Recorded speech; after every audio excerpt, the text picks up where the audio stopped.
Hey, everybody. Welcome back to Game. I'm your host and coaching teammate, Shauna Griffiths. And I am grateful to have you here today for today's conversation with an impactful leader who I am getting to know and frankly am a little in awe of. I am so glad that we're here today. It's a new show, as I think you may know. Every episode is designed to help you take your leadership game to the next level. Because you see, I believe that leadership is a sport. And today, as we talk to our guest, I think you'll hear that he thinks so too. And, each one of us, as far as I'm concerned, we really have this choice to choose the mindset of what I call the way of the leadership athlete. So we can choose to put in the work, to learn, to grow, to evolve ourselves every day. It's a bit of how can I be coachable, adaptable, resilient? These are a lot of things that we see high performing athletes do. We can choose to do them too, courageously and authentically, taking our shots and improving along the way.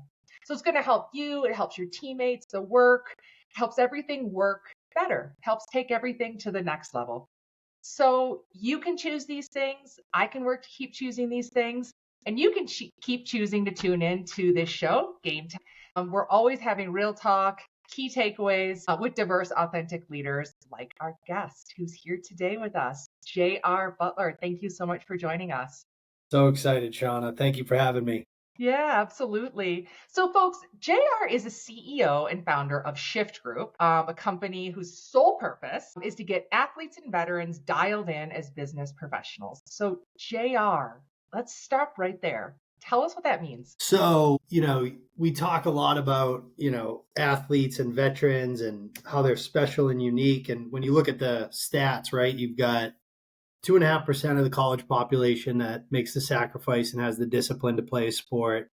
1% of general population that serves in the military. Most executives, if you ask them, like, all things being equal, you're going to hire an athlete or a veteran versus non-athlete, non-vet. Most executives will admit, like, yeah, I'll hire the athlete or the veteran, but like, why, right? Like, that's kind of what you're asking me. I think when you are in uniform, you're dialed in and you lose it. And some people get it back. I got it back. It took me a lot of pain and suffering and like figuring it out on my own. So our goal is to get them back to who they already were, use what they already have, and then apply it to the business world. What is it exactly? This is my thesis, Shauna. I think the reason that athletes are so special is because they have a very clear understanding of who they are and what they stand for, and it drives how they show up. You could say, like, my identity is that I was a basketball player, right? But like, really what you mean is what type of player you were, how you showed up every day for your team. It could be words like resiliency, competitiveness, coachability, whatever it happens to be. That's actually who you are.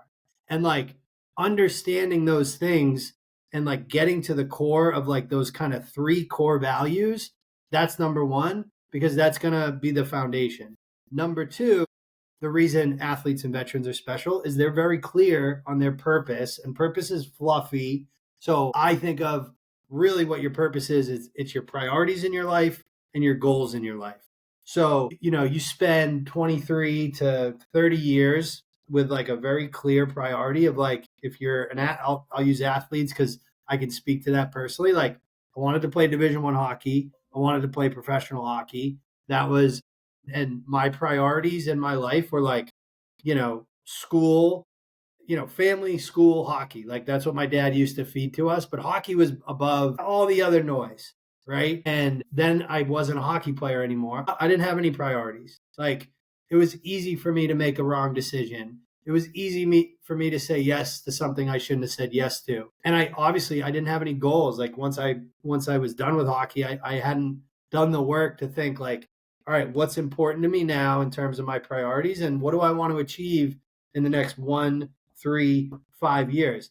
In sports, that's easy. Like, if you're on the team, you want to be on the power play. If you're a hockey player, you want to be on that last minute in basketball, whatever the goals are clear, right?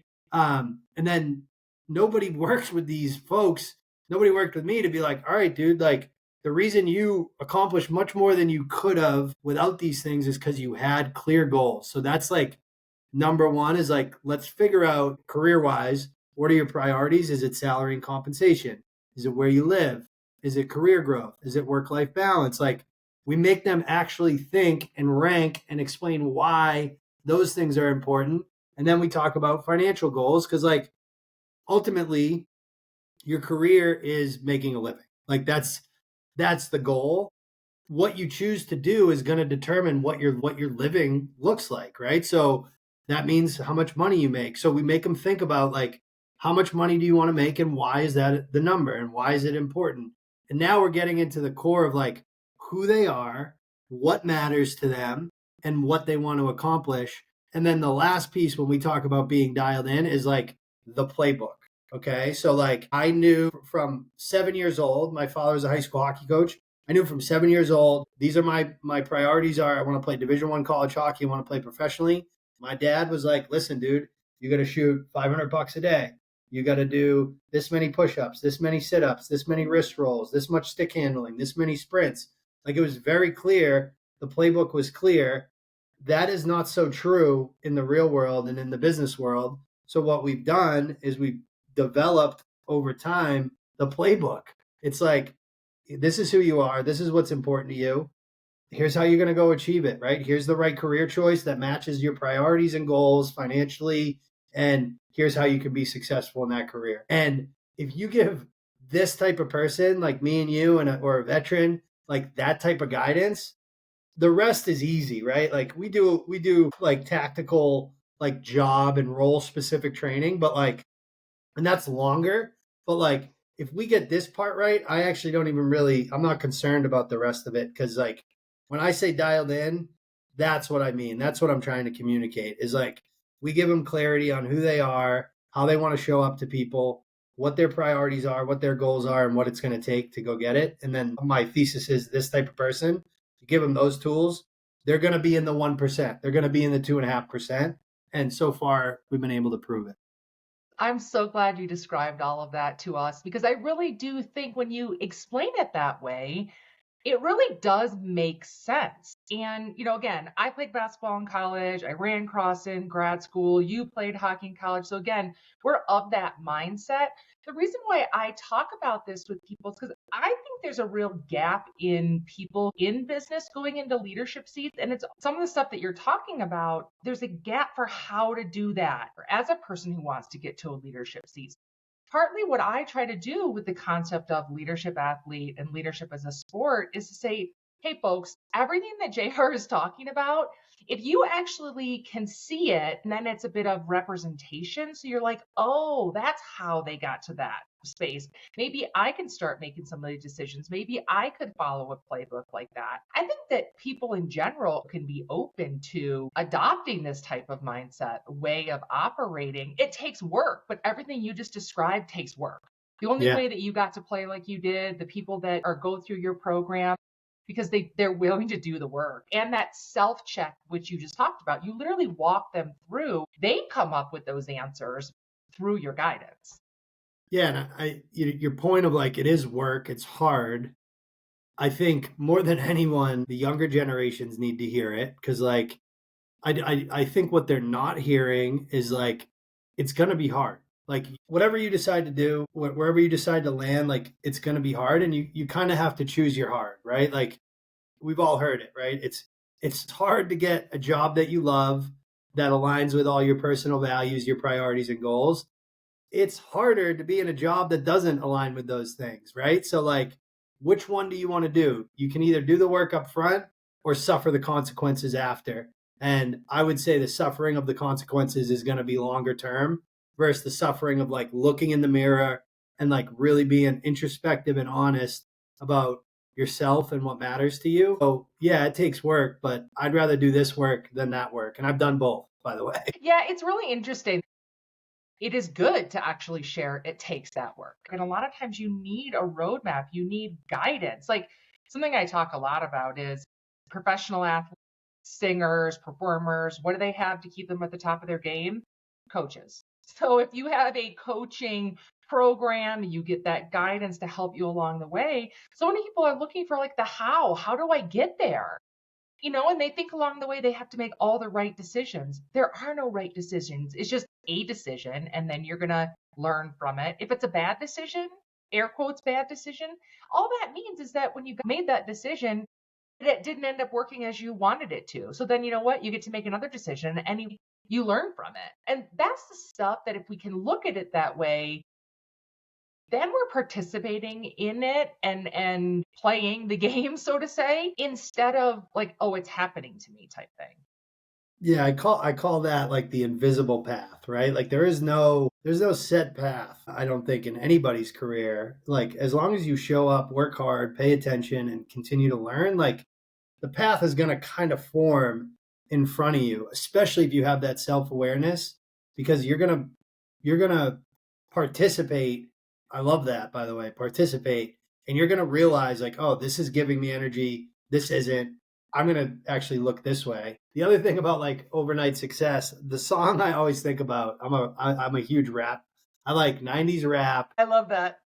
and country music, like the most eclectic Spotify you'll ever see. It's like Biggie and then like George Strait. Okay. But there's a song by this guy Ace Hood called "I Woke Up in a Bugatti." Like, and the point of that song is like, no, dude, he didn't wake up in a Bugatti. Like, he was selling mixtapes in the hood for like a decade before anybody recognized who he was. Right? Like, you know, an overnight success can take many, many years. Is kind of the point there. Exactly. I became an overnight success in 20 years. And I think there's so much perception on the outside. Someone could look at you, all that you're doing, and be like, oh, he's kicking his feet up, whatever. I actually know you're out there killing it every day. You and I just talked earlier. You had something that you had to go to and give a speech today, and you adjusted your schedule. You adjusted your schedule to make this work. And so these are the kind of things that they don't ever stop. That's the other thing. You get to a certain year level in your career. And I think some people do think, I'm just going to get there and arrive. And I think the mindset we're talking about is it is a journey that continues. But to truly want to do that, it's like if you're talking about athletes, do you want to go to practice and kind of suffer through it? Not really, but you do it because you know you're going to get better. And I Yes. think that is the kind of thing. Yes, we see that in athletes. Yes, we see that in the military. And if we just communicate that this is something that other people can see and then they can start to like adopt some of these things, I truly think it can be so air quotes impactful. I know as cheesy as it sounds, but it really can be game changing. Totally. Totally. Yeah, I totally agree with you. It's Yeah. bang on. You said a few times you were talking about being authentic and self-awareness and things like that. And I just want to pause. JR and I have only gotten to know each other probably over the last like 6 months or so, but I follow you on LinkedIn. I'm a little bit of a fan girl, folks. But the thing that comes across, which I love, and I think it is a really great example to other people, is that you are really transparent. You're authentic. We were talking about this earlier. You're not using made up speech. You're using real talk. The other day, I think you posted something and you're like, I want to see more of this, like people with their families, people showing their real selves through social media. The self-awareness, all the self-work that you're talking about, I just really appreciate it. And, so folks, if you don't already know about JR, I'm telling you, follow, whether you've been an athlete, you're in the military or not. I just think there's something to be had. Which really brings me to you have made a conscious choice in your development to take the path you have, right? I would love for you to talk about kind of your journey to getting there, because from the outside, when I look at your background, you were killing it in sales for other people's companies. And you decided, instead of doing that, you decided that you were going to go on the journey that you're on, which is creating impact, which is, helping people on their journeys. And startup world is not easy, folks. So why are you choosing this? I think there's two pieces to it. I think first and foremost, a lot of people helped me get through like a lot of stuff that was really hard. And somebody told me when I was young, they said, "Listen, dude, this is how it works. First you learn, then you earn, and then you return." And this guy was a widely successful dude, made a lot of money, and he was giving me his time and trying to help me think about my career. And it always stuck with me that like I worked really hard. I had some success. I had a lot more failure than I had success, which to your point, nobody sees that, but that's the truth.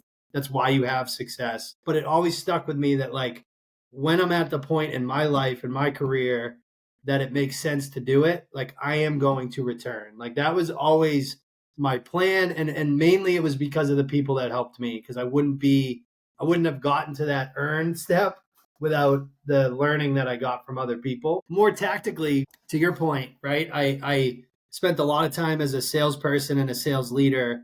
And one of the things I learned when I first got into the venture world, because I had like a 6-year run at my first company, which was like life changing for me. And it was like family business. They ended up getting acquired by private equity, and nobody in the organization made any money except the founder.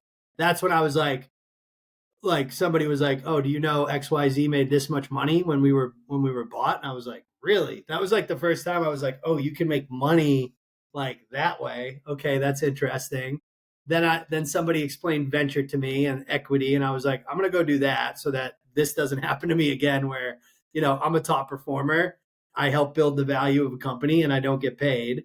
So then I went into the venture world and I got equity and I worked my butt off. And I remember thinking like we were working on like $100,000 deal really early, and I was stressed out. I ended up having to fly to Michigan and wait in the parking lot for a chief information officer. Like it was like Michigan Blue Cross Blue Shield. It was a healthcare company. And I was like literally last day of the quarter. It was like March. It was freezing. And I'm literally 7:30 in the morning waiting in the parking lot for the CIO to walk in the office. And it wasn't a big deal. It was like $80,000 to $100,000.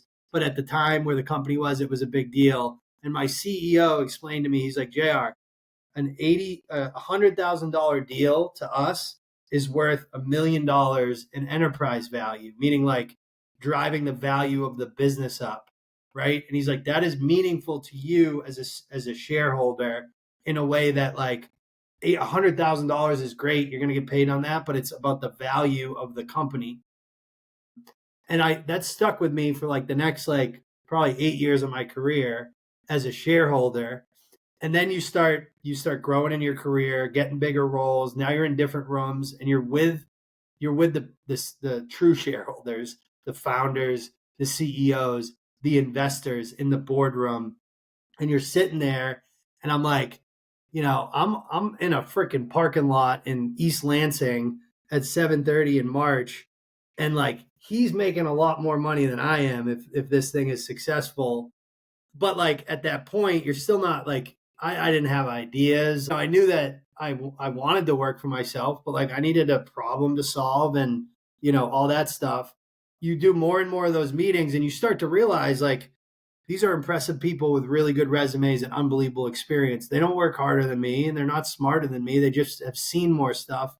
And I think I finally got to the point in my career where I had seen enough stuff, that I had learned enough because I worked hard and paid attention, that I'm like, I'm ready to do this, like build this value, but do it for myself. And that was when, I started to really like, I always kind of thought about this idea of like helping athletes specifically and veterans make the transition, because of my own transition was brutal and I struggled with, a lot of emotional and like mental health things. But now I had, 15 years of hiring experience, and I realized like, wow, most people aren't really that great at candidates, right? Like I was always like attitude over aptitude, and attitude's hard to figure out in a 30-minute conversation. So like I'm going to just hire this person because of their background, because I know they already have these things. And I'm like, if I'm thinking this, other people are thinking this. So that was like the combination of my own career experience, the combination of my life of like going through the transition as well as hiring. I'm like, all right, I'm ready. Like, and that was kind of, we call it burning the boats. I quit my CRO job, making really good money. And I didn't pay myself for like 18 months. And it was painful, but it was the best thing I ever did, hands down. It's such a great example of the opposite of what you see a lot of time, which is when someone does something where it's self-preservation above all. And what you just described is that you actually were like, no, I'm going to step away from something because I want to create something. I want to solve this problem that certain people have, athletes, military, in that transition to what do you do next. Yeah. And you actually you said you didn't actually pay yourself for 18 months. I wanted to call it out for people. Sometimes you actually do make these decisions, and which may be counterintuitive to other people, but you're self-aware enough to know that it was about what you needed in your life. And yeah, I talk a lot about I don't want to live a hollow life. I don't want to walk, a hollow path on this earth. And so, I think that's been something that's propelled me a lot too. And to your point about you're solving this problem. Talk about that a little bit, because whether people are listening and they know what we're talking about or not. So, in this transition from you've got your team, you've got your teammate. You were talking about this earlier, like in that locker room with your teammates, every like minded, similar experience. You're all putting on your shoes together, kind of thing, skates.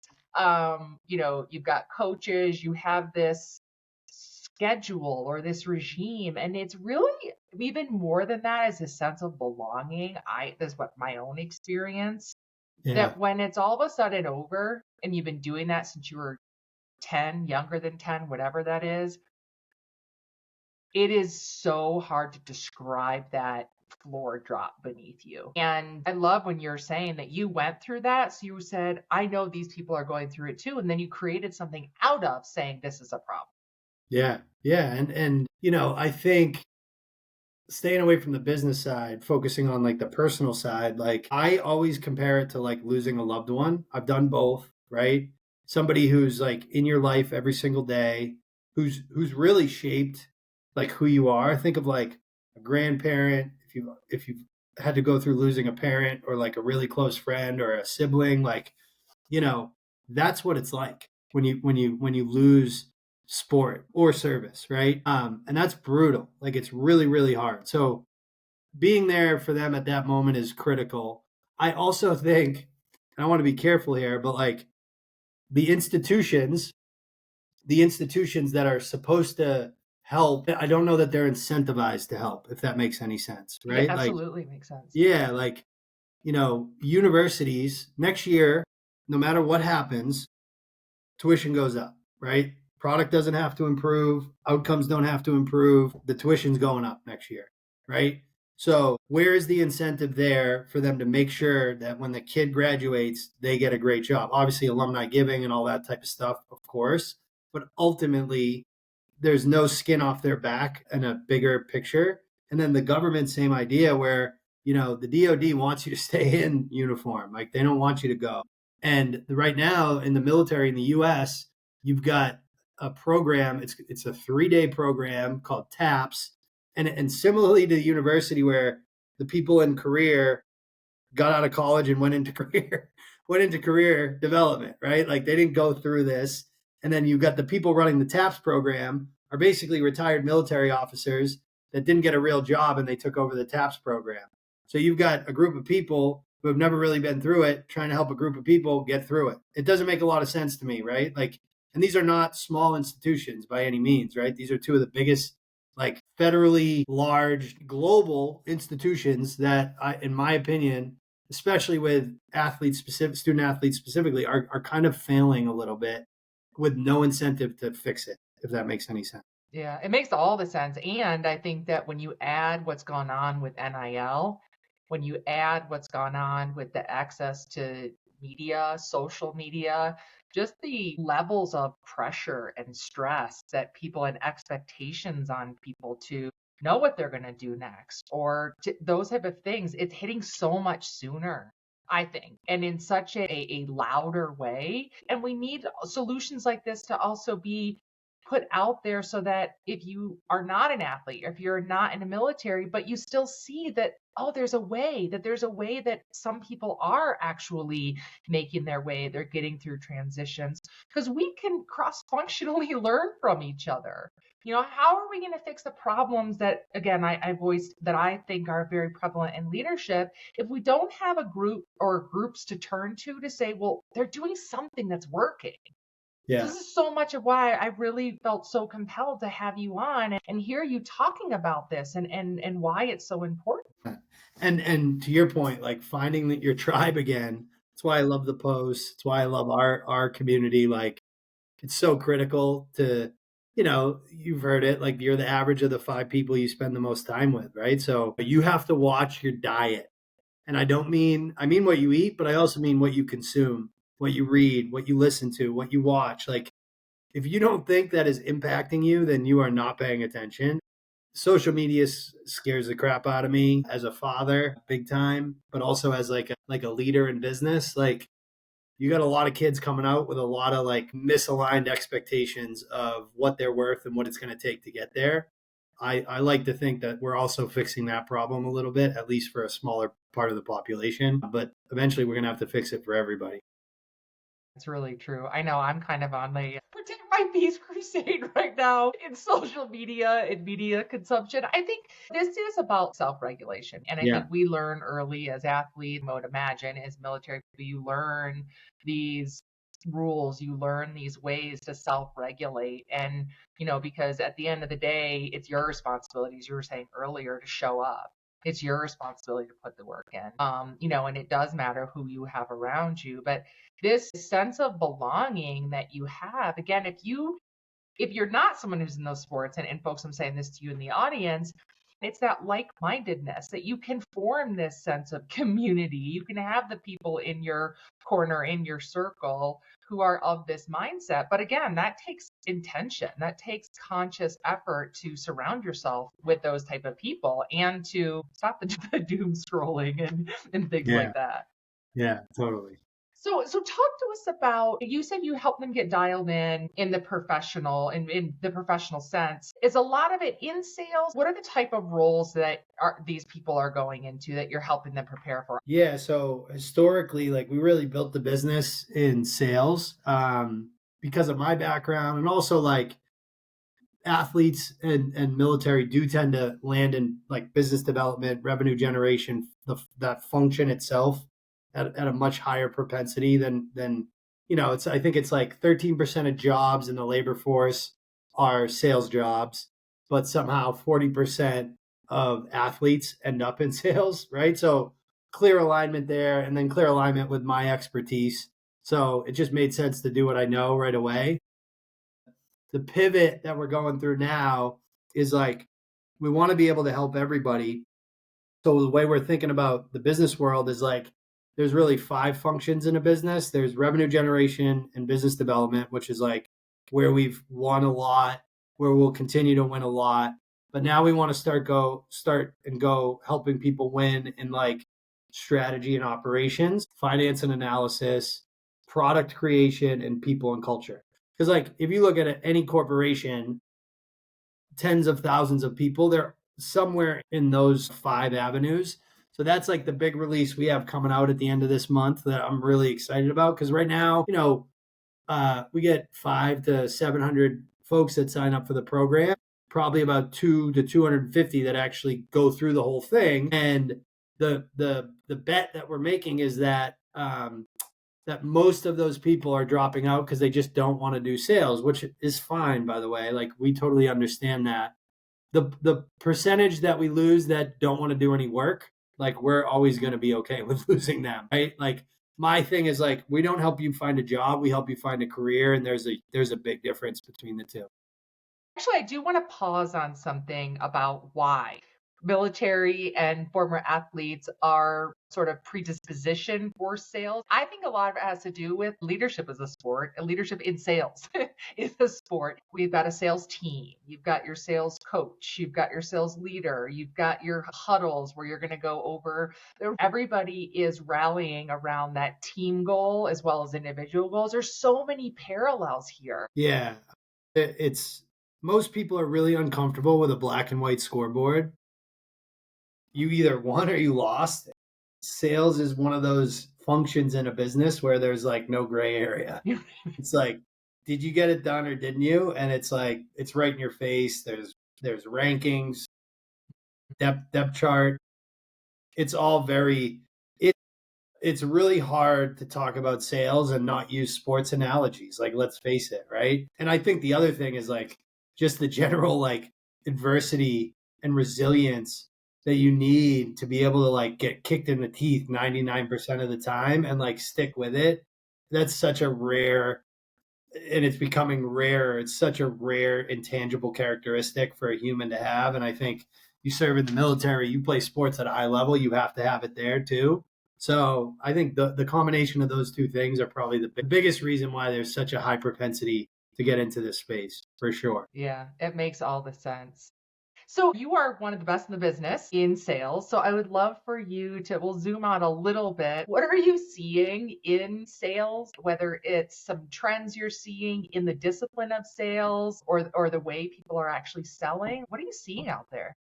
Yeah, I mean, you scroll LinkedIn, you're going to hear it. Like there's a lot of noise right now because it's so easy to make noise. It's easier than it's ever been to get into someone's inbox, to kind of spam people. So I think the people that can like really rise above the noise and like show in their initial outreach, whether that's marketing, a cold call, a cold email, events, whatever form of like filling the top of your funnel is, anybody that can show personalization and relevancy to like the problem that you're having right now that you care about, and like the social proof that like we think about it differently and we can help you solve it. That's critical more than ever. And it's only going to, by the way, like become more critical because AI is wild, and it's going to get really good really quick. So like that differentiation is going to be key. That's kind of top of the funnel. When I look down like the bottom of the funnel where deals are happening, I think that the theme exists still in like personalization and relevancy, right? Like on one side, you've got the vendors who are trying to create like repeatable, scalable processes. And on the other side, you've got companies that are thinking about partnering with these vendors and they all think they're a snowflake. And like, let's be honest, they are like in a lot of ways, like their problems are different, their politics are different, their organization is structured different, the way they make decisions and spend money is different. I think the ability to kind of couple this idea of like, I want to create a scalable, like repeatable process, but I also want to serve the uniqueness of the end user and make sure that like when they're evaluating our solution, whatever it is, could be a financial product, a technology product, whatever, they feel like this is the right solution for them. And in order for them to feel that way, they have to feel like you know them. In order for you to get them to feel that way, you have to get to know them, right? Like, so I think it's the work, putting in the work is worth it. And I think there's more and more people that think they can get away with not putting in the work. That's what I'm seeing in the market. I see it candidly, like I see it with my own team. Like people are talking about like, well, we can send this many notes. And I'm like, yeah, but like this, anybody can do that, guys. Like, let's really get to know these people and like make sure that that first time they hear about us, it's like, it feels like the message was right for them, like at that right time. It's hard. I'm not saying it's easy, but that's what's going to be the difference maker in the next 4 or 5 years, in my Yeah. opinion. It's such a great point. And even the part that you brought up about AI, because what is AI trying to do for us? It's to compact time.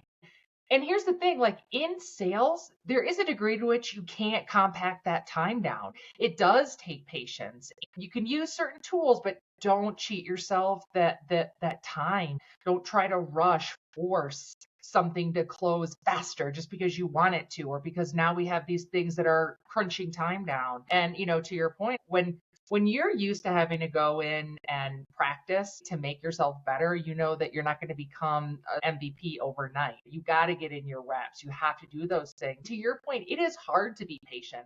I want to deal to close as much as anybody else does. And I need to remind myself that there's a process here. And as cheesy as it is, the foundational elements of know, like, trust, it takes time. And pitch slapping someone in a DM on LinkedIn doesn't get you there. No. You reminded me of my favorite Warren Buffett quote. He said, "You can't have a baby faster by getting 9 women pregnant. Some things take talent and time. Like that's okay." Yeah, it does. It takes time and that ability to be resilient, shift, pivot. It's really funny, actually. I was thinking about this earlier. Like in basketball, we talk about pivoting. In hockey, I looked it up. I was a nerd. I looked it up before this. It's like transitions, right? On Yeah, your skates or whatever. yeah, When you learn to do those things as an athlete, or if you're a fan and you see that that's what people are doing to make themselves better, again, it's like you can then apply those things over time. You don't keep doing the same thing. What can I learn? What can I do differently to get this deal to go in a direction? but it doesn't happen faster. It's just something new and different that you bring to it. 100%. 100%. Tell us about how people who are listening to this could also benefit from the program you developed, the business that you created. Yeah, I think so. Like some of the stuff we talked about is very relevant if you're hiring somebody. Like if you're hiring somebody in your organization that's really clear on their values, their priorities and goals, they're going to do the work in the process of interviewing with you to figure out if you align with those. So like you're going to get stickier hires. Our attrition rate's under 5% in a world where mostly the attrition rate is 40%. So people are making the right choice. That's helpful for the company. It's also helpful for the individual, but there's real dollars there on the company side. The tactical skills mean they ramp quicker. But I actually think like the thing I love about what we do on the company side best is the way we present candidates is very unique. We don't send a resume over. You get a digital profile where like you got about probably 10 to 15 minutes of video you can watch. And it's the person telling their story. It's the person explaining why I want to do this as a career. It's the person explaining why they think they're a good fit for the career and why they're going to be successful. And then tactically, if you want to watch them do a skill that you're about to pay them money to do, you can do that. Like you can, if you're hiring a salesperson, you watch them do a cold call before you hire them. It's really powerful, right? Like the resume is there. My goal is that I want to kill the resume. Like I want the resume to be a thing of the past. Right now, we still have clients that are like, well, what can you send their resume? And we're like, fine, but like watch the videos, dude. It's crazy to me that the first resume was like 400 years ago, right? Like, and now you got people that spend on average 6 hours a day in front of like short form video content. Yet we're still using a piece of paper to make the most important decision we make as business people, which is hiring. That feels like that needs to be fixed. We have a bunch of different models that they can use to hire from us. We have your standard agency model, percent of base salary. We also have like a subscription you can get to our platform and have like unlimited access to thousands of candidates videos to decide, search by geo, search by experience level, watch their videos, tell us you want to meet them, and we make the introduction. And we're going to get to the point where it becomes more of a self-service model, where like you pay us an access subscription and you can meet and hire as many people as you want. Once we'll get there, but yeah, it's exactly what I would want, Shauna, when I was building a team. It's exactly what I would want when I got out of hockey, and I think if we stay true to those two things, we could build something really special. That's fantastic. Well, I appreciate what you're doing. I thank you so much for coming here today and sharing all this. I thank you so much again. It's been such an honor to have you on the show today. And so I'll just wrap up by asking you, are there any key takeaways that you want to make sure that the audience has from your show today? Yeah, I would say like we talked briefly about authenticity, but like, what my whole thing is like what other people think of me is like none of my business, right? Like I would much rather that some people just don't like me and be myself than try to like please everybody. So like, I think that that's really, really like what drives me when I speak, when I write, when I interact with people is like, I'm going to bring my true self all the time. I think if you can do that, like you're going to be really shocked by the outcomes that you can drive. So if there's one takeaway, that would be my takeaway is like be yourself, but you got to figure out who you are first, if that makes any sense. It makes all the sense. And it's something that I talk about so much. It's what, so much of what I've been trying to do is elevate voices of diverse, authentic leaders for exactly this reason. If you want to be in sales, you want to have an impact, be yourself, because truly your authentic self is your superpower. Nobody else can be you. And so, rock it. And to your point, you're not for everybody. So if someone doesn't like you, that's okay as long as your intention is there. But you're right. It starts within. You have to do that work. So what a great way to close out the show. Thank you, JR. Thank you, everybody, for joining. And I'll see you back here next time. Thank you. Thank you.